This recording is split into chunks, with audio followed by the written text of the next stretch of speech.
Assalamu alaikum warahmatullahi ta'ala wabarakatuh. Karibuni katika studio zetu za Bilal Muslim Mission of Kenya, ambapo leo tunalitandika jambo letu, jambo ambalo tutakuwa tunaongelea kuhusu masuala mazima ya ndoa katika jamii ya Kiislamu. Na jina langu ni Kasim Chibako, na pia niko na mgeni ataweza kujitambulisha, na mgeni huyu atakuwa atatusaidia ni mambo gani muhimu ambayo labda tunafaa kuyatenda kabla kuingia katika hili jukumu la ndoa katika Uislamu. Karibu. Assalamu alaikum warahmatullahi wabarakatuh. Jina langu ni Ruhia Salim, na kama alivyoelezea hapa kakangu Kasim, tutakuwa ni wenye kuzungumzia masuala kadhaa yanayohusiana na ndoa. Karibu. Safi sana. Nadhani tumemkaribisha, anaitwa dada Ruhia Salim, atakuwa anatuelekeza ama atakuwa anatubeba kwenye darasa hili letu la ndoa kuanzia hivi mwanzo mpaka pale tutakapofika tamati. Karibuni, na moja kwa moja nitarudi kwake mgeni wetu wa leo ili aweze kutufafanulia masuala mazima kuhusu hili swala letu la ndoa. Labda dada yetu Ruhia, unaweza kutuambia nini katika neno zima ama swala zima la ndoa katika Uislamu? Ndoa ni mjumuiko wa mume na mke ambao hawahusiani, kwa kutimiza amri ya Allah, wakija pamoja kwa ajili ya kujenga familia. Hiyo ndio fupi maana. Unasema kwamba ni mjumuiko. Wakija pamoja kisheria. Wakija pamoja kisheria. Kwa maana kuna watu pamoja lakini hawajakuja kisheria. Sasa wakija pamoja kisheria ya ile ambayo imewekwa na Mwenyezi Mungu. Hizo ndio.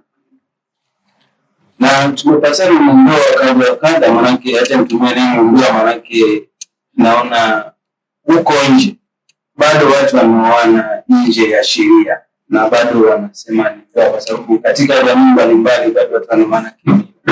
Ni bado ni ndoa ama si ndoa? Sasa inategemea kwa sababu kuna baadhi ya watu wanaweza kuja pamoja ambao sio Waislamu. Kwa hivyo wakija pamoja kulingana na mila zao, wakafanya yale mambo ambayo kulingana na mila yanahesabika kama ndoa, basi hiyo moja kwa moja itachukuliwa kuwa ni ndoa. Na endapo watu wale watakuja Waislamu, basi hawana haja ya kuoana pia.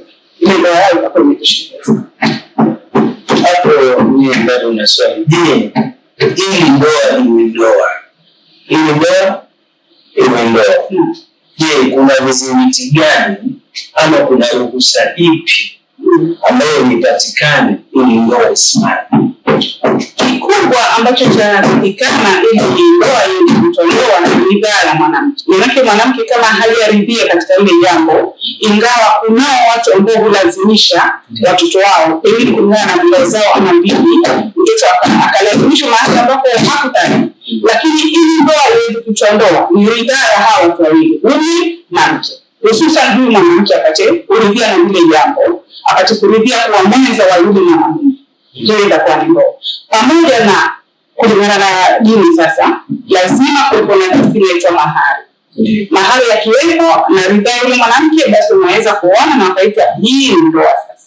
Na ndio tuambiaje wale ambao labda hawawezi kufunga ndoa mpaka wapate ridhaa ama idhini kutoka kwa mzazi? Maanake katika familia zetu tunaona kwamba kuna watu wanaishi pamoja, lakini wanasema mimi au mwanamke sasa anasema mimi siwezi kufunga ndoa mpaka nipate idhini, ama wewe uende kwetu utoe kitu kidogo ili uweze kufunga ndoa na mimi. Yaani ina maana kwamba mpaka idhini itoke kwa wazazi. Kwa mwanamke ambaye hajaolewa, yuko chini ya ulinzi wa mzazi wake, lazima kuna ridhaa ya yule mzazi. Unless itokee pengine mwanamke ameona sifa za ambazo zimemridhisha kutoka kwa yule mwanamke na mzazi wake akakataa kwa sababu anazozijua yeye. Sifa ambazo tumeambiwa tuziangalie katika ndoa, ameziona na mzazi akakataa mwenyewe kwa sababu yake, basi anaweza kutafuta suluhu kwa upande mwingine. Pengine anaweza kutafuta watu wazungumze na yule mzazi ama vipi wakati kumwelewesha, kwa sababu ile ridhaa ya mzazi pia ni muhimu katika ndoa kama kwa msichana ambaye hajaolewa. Na kabla ndoa isimame kuwa ndoa, labda mvulana ama ule msichana na apitie vigezo gani. Kwa hiyo niangalie nini pale ili awe tuseme kila na mtazamo wake tofauti, lakini hasa katika dini yetu ya Kiislamu tuseme mimi nimeona dada fulani nimempenda, ni mwadilifu, anapenda dini ama anafanya kitu fulani A B C D, ndicho ambacho mimi nimekipenda. Yani ni mtu angalie vigezo gani, kwa sababu kwa watu mtazamo tofauti kweli. Na pia kuna wengine wanasema mimi acha nikamwangalie, labda niende kwa Sheikh au ustadhi nikajue kwamba huyu ndio mtu wangu sahihi, yani kama kuangalia yani kama mmesimame, kwa sababu hakuna kitu cha kuna mambo kubatisha katika ndoa. Lazima ukifanya chaguo ufanye chaguo ambalo litakupa maana kamili kwa nini umeoa, ili neno ndoa lisimame. Shauri kama tunavyosema tusije kusema kwamba ndoa iingia ndoa. Kwa hivyo wakati hiyo ndoa nitungie kwa ndoa tukijua kwamba tumefanya chaguo sahihi. Je, ni vigezo gani ili tuweze kujua kwamba sisi tumefanya chaguo sahihi? Tumeambiwa katika hadithi Mtume amesema kuwa oeni ama watu mwanamke kama mwanamke aolewe kwa sifa 4. Na sifa ya kwanza ni dini yake. Kama ni mwanamume sasa unataka mwanamke, kwanza aangalie dini. Kwa sababu kikubwa ambacho sisi tuko hapa duniani kufanya ni kumwabudu Mwenyezi Mungu. Ndio nasema wama khalaqtul jinna wal insa illa liya'budun. Sikuumba majini na watu isipokuwa waniabudu. Hasa kitu cha kwanza ni dini yake. Je, huyu atanileta mimi karibu zaidi na Mwenyezi Mungu kulingana ninavyomuona ama atanipeleka mbali na Mwenyezi Mungu? Kwa hivyo kitu cha kwanza kabisa ambacho mtu ataangalia, hapa duniani sisi tuko kwa ajili ya akhera. Hatuko kwa ajili ya dunia. Hapa ni shamba. Tunajaribu kupalilia, tunajaribu kutengeza mavuno yetu ya kesho. Akhera ndio Mwenyezi Mungu. Na mimi kama malengo yangu ni akhera, lazima niangalie mtu, kwa sababu kama nilivyosema, ndoa hiyo ni kuingia katika mkataba ambao yani ndio inakutakikana. Ni sio katika kuwa ni hapa mpaka pale. Hii ni maisha yangu na pengine maisha ya watoto ambao nitamlea. Kwa hivyo lazima niangalie mtu ambaye huyu atanisaidia kuleta karibu na Mwenyezi Mungu, na endapo tutajaliwa kupata watoto, basi atakuwa ni mwenza mzuri katika kulea watoto. Kwa hivyo kitu cha kwanza cha kuzingatia ni dini yake. Ukisharidhishwa na dini yake, dini unaweza kuangalia kwa vile alivyo, anapojiweka, anavyoongea, kwa sababu mimi si kusoma Qur'ani na kuswali labda tu, lakini vile anavyojiweka anavyozungumza na watu, anavyotembea, anavyofanya kila kitu. Ukisharidhika na dini, tunaambiwa sifa ni 4. Kuna uzuri wake. Uzuri. Sasa mwanamume ndio katika mwanamke. Kwa hivyo dini inamridhisha kuna uzuri. Uzuri haimaanishi ndio awe mistenya labda au ama miskosi ama mislani ndio awe mzuri. Tunaambiwa beauty lies in the eyes of the beholder. Uzuri uko katika yule mtazamaji. Kile unachokiona kizuri unaweza kucheza sio kizuri kwa. Kwa hivyo kile ambacho wewe kitakurudisha, kile ambacho wewe kitakufanya ukae utulie.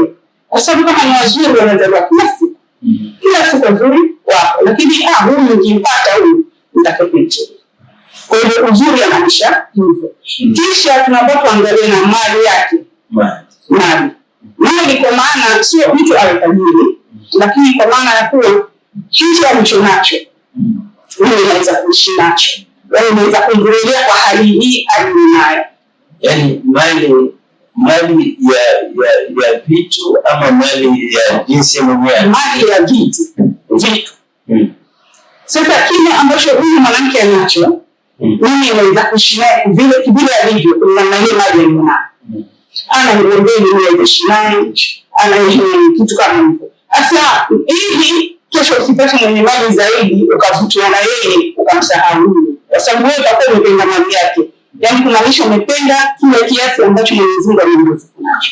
Sasa kwa hivyo wewe unasema kwamba mimi nataka mwenye ako na gari, kwake kuko vipi, wao tunawahitaji wale. Yaani nimesema akili yao kidogo ina tatizo, kwa sababu Mwenyezi Mungu ndio anayeruzuku. Mwenyezi Mungu anayeruzuku. Waweza kupata mahali kuna gari, kuna nyumba ya ghorofa, lakini hakuna amani, hakuna na utulivu. Ile itakufanyia na nyumba ya ghorofa itakufanyia kama hakuna amani. Kwa hivyo amani kitu muhimu. Kwa hivyo hichi kidogo ambacho uko nacho, lakini mimi kitanitosheleza. Hiyo ndio inasaidia kama mali yake. Na mwisho wanaume wameambiwa waoe, ama sisi wanawake tunataka tuolewe kwa nasaba. Nasaba ni kumaanisha jinsi hivyo vilivyotangulia. Mtu muhimu ukajua historia ya huyu binti na atakuelewa historia gani kabla hujajiingiza pale. Kwa sababu unaweza kumwona mtu mzuri, tabia zake na matendo yake ni nzuri, lakini hujui kule nyuma kulikuwa na tatizo gani ambalo wengine huenda huwa anaingia labda na kizazi. Lisitokezee kwa babu, lisitokezee kwa mama, ndio litatokezea kwa huyu mtoto. Kuelezea kisa kifupi ambacho ninaelezea. Kulikuwa na mtu na rafiki yake. Sasa kama wewe na rafiki yako. Sasa huyu bwana akampenda msichana. Akamwambia rafiki yake, mimi nampenda sana, nitakuoa. Yule rafiki yake mwambie yule msichana hii familia yao na uko nyuma huko, yani historia yao iko hivi. Akamwambia yule sikushauri. Akamwambia kwa nini? Akasema yule yeye ni mzuri, ni watu ndio tukusawa, lakini kule nyuma katika nasaba yao kuna ila fulani. Akija sasa ila ambayo kuna nasaba ya mtu yule, akamwambia mimi nakwambia hivi. Akasema mimi nakualika kwangu, wewe bwana ndio unataka kuoa. Ambaye rafiki yake anakualika kwangu Jumapili kwa chakula cha mchana. Jumapili ilipofika yule bwana akenda, yule ambaye anataka kuoa ameandaa meza ya chakula. Halafu kwenye meza kuna kila aina ya vitoweo. Kisha kuna paka wanne. Ndio. Paka kila mtu anajua paka na kitoweo. Mambo yake. Mtu la roho yake. Ndio. So akachukua wale paka, aliwatrain, akawachukua paka wanne akaweka katika pembe nne za meza. Wameshika mishumaa. Yale meza aliwatrain. Kuonyesha kuwa japokuwa paka yependa kitoweo, lakini akitrainiwa vizuri za kutoka kwenye asili yake ya kupenda kitoweo. Kwa hivyo na bwana wakala mpaka kama ndio paka wametumia na watu wanashuhudia. Walipokuja huko na pia akamwambia shukrani kwa kunialika na mimi nakualika kwangu pia. Siku fulani. Hiyo siku ilipofika, yule bwana akafanya kama yule mzaki. Akaandaa meza yake pale, kila aina samaki, nyama na kila kitu. Akaita paka wanne vile wameshikilia mshumaa hivi. Wakaanza kula wenyewe kuzungumza story katikati ya chakula. Yule bwana mwenyewe sasa alimweka mezake akatoa mfuko na pani. Akawarusha hivi kwa meza. Wewe kifungo hapa alirusha mshumaa. Alirusha mshumaa bila nini? Lakini kitoweo ameacha. Wameacha nini? Samaki nini? Kimbilia kupanya. Akamwambia waona hii ndio asili ya paka. Hii asili ya paka. Hata mpe wali, mpe samaki, mpe nyama ya aina gani ya kuchoma, kuchemsha kwa nini atakula. Lakini haswa chakula chake kinachomgusa roho ni panya. Na paka haki asili yake. Yule msichana waweza kusema yeye ni mzuri, ana hivi, tabia zake hazilingani na uko nyuma, tusimhukumu na mambo waliyofanya mababu na mababu, lakini bila tembea katika damu. Kama haliko kwake, inaweza kutuliza kwa mtoto wake. Sasa hiyo kizazi. Kwa hiyo ni muhimu mtu unapotaka kuoa uangalie nasaba ya wengine inaweza kuwa ni maradhi. Kuna maradhi mengine ambayo hurithiwa. Sasa wewe upenda ukamwona tu mwanamke pale, ukampenda bila kujua kwa nyuma kuna tatizo labda sio mfano, kama kuna tatizo la akili. Ndio. Sasa wewe ukamwona yuko sawa, lakini ile tatizo limerithiwa mababu likaja halijatokeza kwako wala haliko kwa wazazi wako. Huenda likatokeza kwa watoto. Kwa hiyo ni muhimu kwamba nasaba ingawa bwana Swizi akishapenda yeye tosha. Sio watu akishapenda tayari mambo yanaenda hivyo. Ni kisa kizuri ambacho msikilizaji anaweza kukinukuu vizuri na kikamsaidia maishani, hasa wakati wa kuchagua yule mwenza wake. Vile vile ni kwa nini kuna umuhimu wa ndoa katika dini yetu hasa ya Kiislamu, pasipo kuzingatia huku wala kule? Ni nini au kuna umuhimu gani wa ndoa katika dini yetu ya Kiislamu? La kwanza la kabisa, umuhimu wa ndoa ni kuheshimisha mtu. Mtu anapooa ama anapoolewa anapata heshima fulani ambayo hakuipata alipokuwa kapela. Hata kuna wengine hata bila la kushana, ndoa kwanza inamheshimisha mtu. Kwa hivyo huo ni umuhimu wa kwanza. Ndoa umuhimu wake mwingine ilikuwa inaleta jamii pamoja. Mimi ninatoka katika jamii yangu, wewe unatoka katika jamii yako, tunakuja tunakutana, tunaelewana. Kwa hivyo hizi jamii mbili zinakuwa jamii moja tena kwa sababu ya ile muungano wetu. Kwa hivyo ndoa inaleta jamii pamoja. Na ndoa pia ni njia halali ya kuweza kupata watoto, ya kuendeleza kizazi. Maanake mara nyingi mwanamume na mwanamke wanapotaka kuoana, mara nyingi sio zote, akileo kutumia watoto ya kwa mimi naoa, lakini baada ya mwaka kama sijapata mtoto naanza kuuliza maswali. Vipi ama mimi naoa? Mtazamo mkuu hasa na yafai tusiwe na mtazamo namna hiyo, kwa sababu Mwenyezi Mungu ametuumba tofauti. Anasema mwenyewe katika Qur'an kuwa amejalia wengine, amewapatia watoto wa kike na wa kiume. Kuna wengine amewapatia wake watupu, kuna wengine amewapatia waume watupu, na kuna wengine amewajalia hawazai.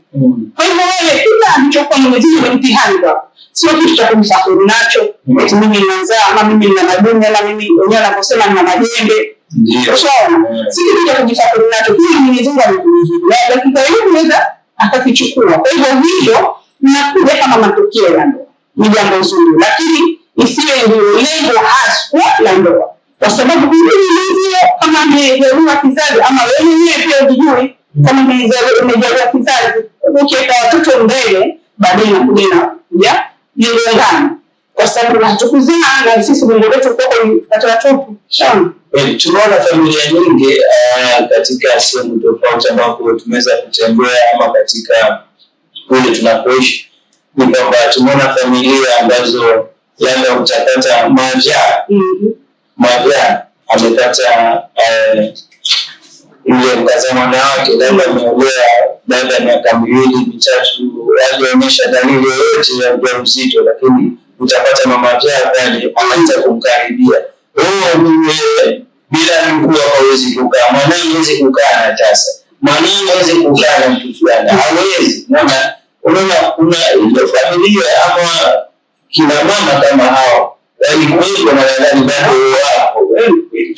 Sijui unaweza kuambia nini kina mama wale, manake mama hizo hali katika jamii zetu zipo. Kufanya hivyo ni kumkosoa Mwenyezi Mungu. Ndio. Aya nimesoma sasa hivi hapo Mwenyezi Mungu amesema ajalia wengine watoto wa kiume na wa kike. Wengine akajalia wake watupu, wengine akajalia wa kiume watupu, na wengine akajalia machafu wasipate watoto. Sasa ni mwenyewe katika alama zake. Sisi leo tutafaa tuelewe kama Mwenyezi Mungu hili amepanga hivi. Kuna watu ambao vizazi wanavyo, lakini mtu akakaa miaka 10-15, mwanamke mmoja aliolewa na mtu wa kwanza akakaa naye 15 akujaliwa. Kumbuka juzi kwenye TV hapa niona mama mmoja mpaka mtoto alikuwa na miaka 6. Baada ya kuzaa kaka yote mtoto wakati sisi tunasema mke anazaa yani basi kupendeza kupata mtoto, lakini maajabu Mungu anasema Mwenyezi Mungu kila kitu ana mpango nacho. Usimlaumu mwenzako eti kwa sababu mimi ninazaa mpaka unakuja kuolewa, lakini wewe hauzai, kazi kujaza choo, kazi kuja kufanya nini, hauzai. Hili ni mpango wa Mwenyezi Mungu, haiko katika mikono yetu. Hatupaswi kumlaumu mwenzetu kwa sababu ya kitu ambacho hakika mikononi mwangu. Ninaweza kujua labda kama nina hilo tatizo. Hata ukianza kunilaumu mimi kwa huzai, yamaanisha yani Mwenyezi Mungu amekosea kumfanya mimi sizai. Au kama kama wa kuzaa ndio ushana. Hivyo nilipenda kuambia wale wanawake ni tatizo kama hilo la kuwa mwanamke akiolewa asipozaa basi tunaanza kuzisha. Watoto ni matokeo ya ndoa. Na matokeo yanaweza kuwa zile tunavyotaka sisi ama kinyume na matarajio yetu. Kikubwa ni mume na mke wanashikamana. Kwa hivyo tusitie kwenye akili zetu kwa kila ameolewa lazima azae katika mitazamo lazima tujiondoe kwa sababu mwenye kupanga kila kitu. Sasa safi kabisa hiyo. Na mimi bwana na kitu kingine katika Qur'an wanasema nini kuhusu ndoa? Anasema Mwenyezi Mungu katika sura Ar-Rum, Bismillahir-Rahmanir-Rahim, wa min ayatihi an khalaqa lakum min anfusikum azwajan litaskunu ilayha wa ja'ala bainakum mawaddatan wa rahmah. Na katika alama zake ni kuwa ameumba kutokana na nyinyi wenyewe, kutokana na nafsi zenu wenza, ili mpate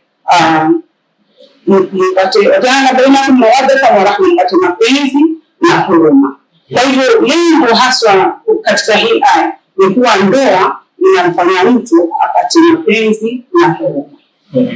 Kuoana, mtu unapoolewa, yule mwanamume anatarajia mapenzi kutoka kwako, anatarajia umhudumie. Na mwanamke vile huyu mwanamke pia na yeye anatarajia anapoolewa atapata mapenzi na vile vile atahurumiwa katika mambo yake. Kwa hivyo tunasema ndoa ni kuvumiliana, kwa ufupi kuvumiliana. Ndoa ni kuvumiliana kwanza na kuvumiliana, kwa sababu hakuna mtu mkamilifu. Sote tuna mapungufu yetu. Sasa ni ujue mapungufu ya mwenzako na usiyatumie kama udhaifu wake. Maana wengine huwa watafanya makosa kama haya. Kwa hiyo ukishajua mwenzako ana mapungufu haya na yatumie ile mapungufu kama udhaifu mahali pa kumpigia sasa. Kwa hivyo ni wewe ujue mapungufu yangu na mimi nijue yako ili tusaidiane katika kuelewana. Okay sana. Lakini pia kwa tukiona kwamba katika jamii zetu, sababu nataka kutumia neno jamii, kunazo jamii ambazo labda wanaoa kwa sababu, lakini baadaye hiyo sababu yao inaacha. Mara tunasema katika hukumu kwetu tunasema kwamba wameoa kwa sababu ya Ramadhani. Je, ndoa inafaa kuja kipindi gani hasa mpaka watu waweze kuoana? Ni kuna umri ama kuna wakati? Ama labda umetokea dharura? Ndoa sio jambo la dharura, kwa sababu yeye ni maisha. Maisha yako na kando na wewe kuna maisha ya huyu zako, na kando na wewe kuna maisha ya viumbe vitakapokuja labda. Sasa mkisema hili ni jambo la dharura, mnapangia nini wale watoto ambao watakuja baadaye? Kwa hivyo ndoa haina umri maalum. Mwanamume akiona kama hapa huu umri umefika na hitaji mwenzangu kwa ajili ya sababu hii na hii, labda mwenzangu atanifanya imani yangu ikue zaidi, labda mwenzangu atanisaidia katika mambo yangu fulani. Ushaona? Sasa pale waweza kutafuta. Lakini sio eti kwa sababu ya msukumo, mwezi wa Ramadhani umefika sasa naoa. Ukimaliza mwezi wa Ramadhani, maanisha kulikuwa ule mambo. Ndoa si kitu cha kuchezea, sio mchezo. Ni maisha ya mtu. Na kumbuka, wewe utakafanya labda kama mchezo, lakini wewe umeharibia maisha yake yote mwananchi. Ya kwa njoo tukae, lakini baada ya mwezi wa Ramadhani umwambie, lakini usifisha mtafuta sababu. Na tumekuwa tukiona pia kwamba mtu ama mvulana ama msichana vile vile anaolewa ama mvulana anaoa kwa sababu labda katika familia yake kwamba kuna mtu muhimu ambaye alikuwa labda mama, mama labda ameshaja. Sasa umebaki kwamba ni yeye ni wa kiume na kuna wadogo zake. Alikuwa hawezi kuwalea wale wadogo zake na labda hata babaka ameshaaga kitambo. Sasa amebaki yeye na wadogo zake, sawa, hawezi kuwalea. Nakumbuka labda ni mtu mmoja, labda hajapanga kuoa, tuseme mfano mzuri, hajapanga kuoa, lakini anaoa kwa sababu ama anataka kuoa kwa sababu aje yeye ndugu zake, kabla kutazama kule mbele kwamba yeye atakuwa na watoto wake. Hilo hapo unaweza ukabisaidia vipi? Hiyo naweza kusema ni sababu mbaya. Ni sababu mbaya kwa sababu wewe utafuti mwenza. Tumeambiwa, mtume amesema kama mtu akioa amekamilisha nusu ya elimu yake. Ndio. Amekamilisha nusu ya elimu yake. Kwa hivyo mimi naoa ili yule mwanamke aniweke karibu na Mwenyezi Mungu. Mimi naolewa ili yule mwanamume aniweke karibu na Mwenyezi Mungu. Alafu Mtume anasema mtu afanye ibada hizo nyingine zilizobakia ili dunia yake iwe kamili. Sasa hivi malengo yangu na muoa huyu kwa ajili ya kuja kuoa ndugu zangu. Ama mfano ni watoto wangu ni dada yao waliaga. Na muoa huyu muoaje anielewa watoto. Inshallah. Haya inakuwa sio na ndoa. Na mwisho utakuja siku wakati sasa hamuelewani kwa sababu malengo ya kuingia katika yale maelewano ya ndoa yalikuwa tofauti. Yule alikuja labda katika stara ama nini, lakini leo alikuja tu mbele hawa watoto wangu. Kuna wengine kesi mshaisikia mwanamume anaambia mwanamke kabisa kuwa usizae. Nisaidie kulea watoto. Na watoto ni wao kwa kila mtu. Yaani mimi nisizae nikusaidia wewe kulea watoto wako. Ushaona? Wale watoto wako pale ili itakuwa ni matokeo. Mtawalia kwa sababu wako pale. Lakini sio ndio sababu ya mimi kuja pale. Dada huyo mnaenda kwamba kuoa hakuangalii umri. Kweli? Ningesema labda je, huyu mchumba ama mwenza ama ndoa hujileta ama hutafutwa? Na vile vile kwa tunaweza kuona kwamba kuna umri labda kaka au dada amefikisha takriban miaka 35, 40 hajapata mchumba. Wakati unasema kwamba ndoa hatuangalii umri. Hapo unaweza kunisaidia vipi? Ndoa hatua yani haina umri maalum wa mtu kuoa ama mtu kuolewa. Hakuna umri ambao unawekwa hilo ndio ikifika mwaka huu lazima ushaolewa ama ikifika mwaka huu lazima ushaoa. Kuna vijana wanaoa miaka 22 hata 18 ushaona wanaoa. Kuna wasichana wanaolewa sema tu kulingana na sheria za nchi yetu sasa hivi hairuhusu mtu kuolewa chini ya miaka 10. Hiyo bado ni mtoto. Lakini kwa wakati wa nyuma kabla hii sheria kuwepo, ilikuwa wasichana wanaolewa miaka 16, miaka 18, miaka 20, 25, 30, umri tofauti tofauti.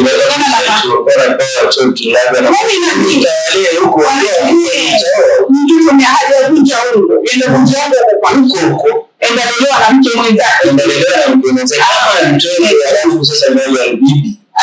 Bibi wakati huo watu walikuwa wakifanya. Lakini sasa hivi pia kuna mtoto wa ambaye hajafikisha miaka 18. Lakini bado miaka 18 anaitwa ni mtu mzima. Miaka 19 atakapolewa kaolewa. Akingoa kitaka kungojea miaka 20 na ngapi aolewe 30. Kuna mtu anaelewa matakwa yake. Alafu pia sawa si kila mtu ameandikiwa riski ya kuoa na kuolewa.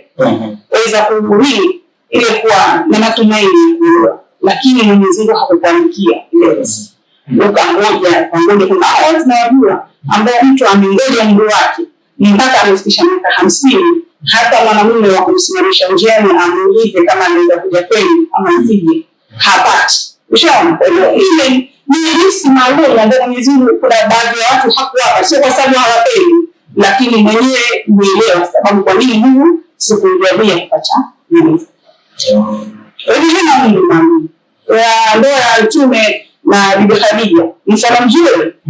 Mtume alikuwa na miaka 25. Bibi Khadija kuna riwaya tofauti. Kuna riwaya moja inasema miaka 28 na nyingine inasema miaka 40. Sasa waona watuangalie umri katika kuona ndio. Isipokuwa sisi wenyewe ndio tunaleta masharti. Hili swala la ndoa ni wajibu ama ni vipi?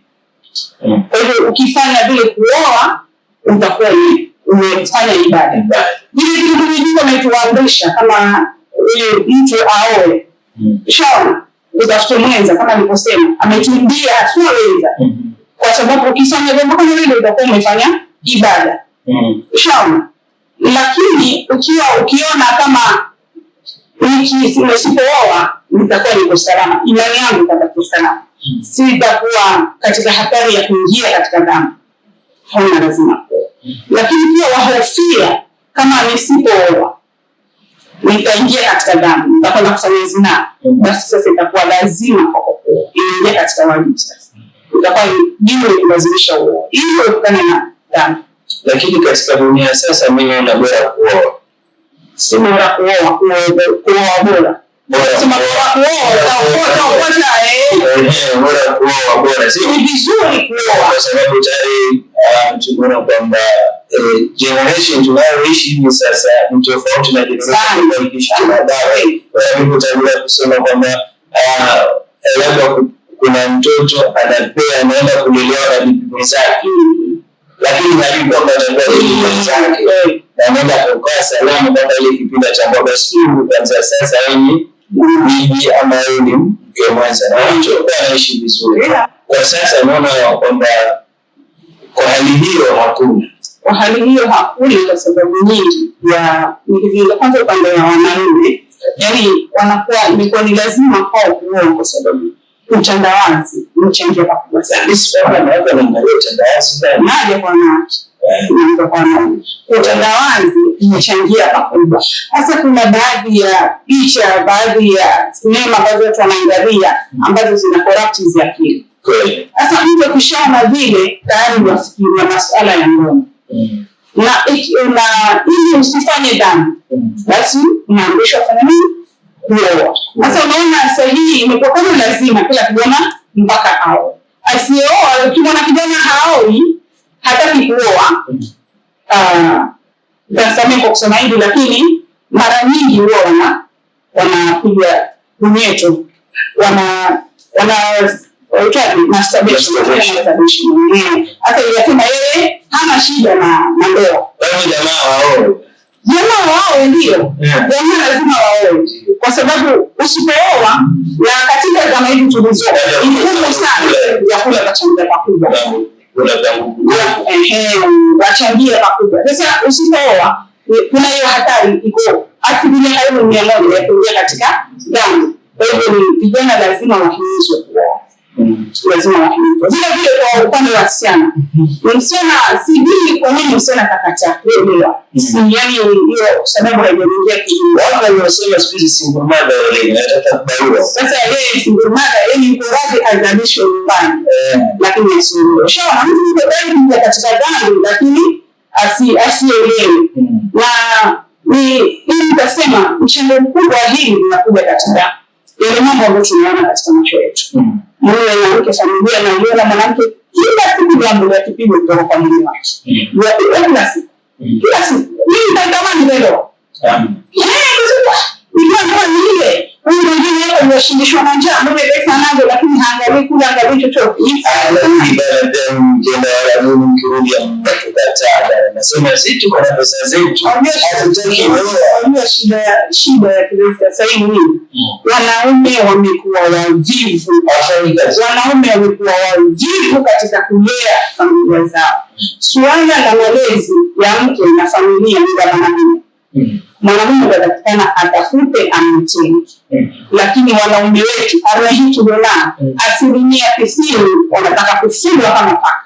Wanataka kufungwa na mshamona mwanamke kwa ramuni waanza wataka kuoa kwa sababu wazazi huyo anakipata. Sasa kile ajiambie. Sio ndio ndio sana. Mtu anajiambia wewe ndio. Alafu wewe tunapata tu kwa sasa mambo gani? Tunatumia pesa pesa za watoto, pesa za fees. Mwanamke sasa ndio amebeba wewe amevaa koti na mwanamume. Amebeba majukumu ya mwanamume. Tuelekea wapi? Wanaume ni mwanamke, tena mwanamke. Wanaume inabidi mwanamke kwa sababu jukumu la kulea familia ni la mwanamume. Huyu mwanamke awe ndio fanya kazi, yapokea 50,000 mfano. 50,000. Wewe unafanya kazi, wapokea 10,000. Ni wajibu wako hiyo 10,000 umwangalie mwanamke na watoto wake. Na ile yake 50 yake atafanya nini? Yangu ni yangu. Kama mnataka kununua mabaya mtafanya nini mtachukua? Ni yangu. Yako ni yetu. Ukipata mwanamke mwenye akili of course ataenda mwanangu wako mwenyewe moja jaribu kuchiki. Wala jaribu kusaidia. Lakini si wajibu kwa mwanamke wala si wajibu kwako wewe umwambie sawa tumewana kwa hivyo 50-50. Mwanamke gani? Hakuna 50-50 wala hata 70 hakuna.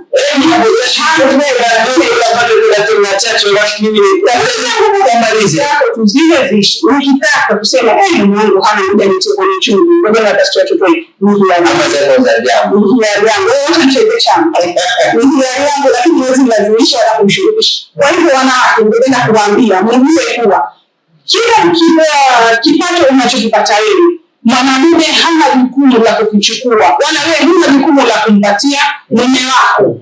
Nadhani tunaelewana vizuri. Kile unachokipata ukifanya kwa ajili ya mapenzi ni jambo nzuri na tunahimiza tuwasaidie wenzetu pale tunapoenda, lakini haimaanishi ni wajibu wangu wewe lete sima ili nitaleta mboga. Hakuna kitu kama hicho katika dini. Sawa, dada na kwamba kidogo tupige tutamatishe kulingana na muda. Hiyo basi na swali moja kuu hapa. Swali moja kuu ambalo naulizia tu labda malengo ya ndoa katika Uislamu ni yapi? Yaani kwa nini watu waoane, ama kwa malengo hasa ni yapi? Kwa nini tuoe? Lakini nimesema awali sijui, lakini lengo kuu la ndoa ni kuwa ile ndoa inakusaidia wewe kuwa karibu zaidi na Mwenyezi Mungu. Kwa sababu tumeumbwa kwa ajili ya kumwabudu Mwenyezi Mungu. Hapa tulipo duniani tuko katika harakati za kutengeza mavuno yetu ya kesho akhera. Kwa hivyo mnapotaka kuolewa ama mtu anapotaka kuoa, afikirie kwanza lengo kuu la kuoa ni huyu mwenzangu anisaidie katika kujenga imani yangu. Hayo mengine yatafuata. Hayo mengine yataingia automatically. Lakini la kwanza ni kwa imani yangu ile itajengeka kutokana na uhusiano wa mimi na wewe.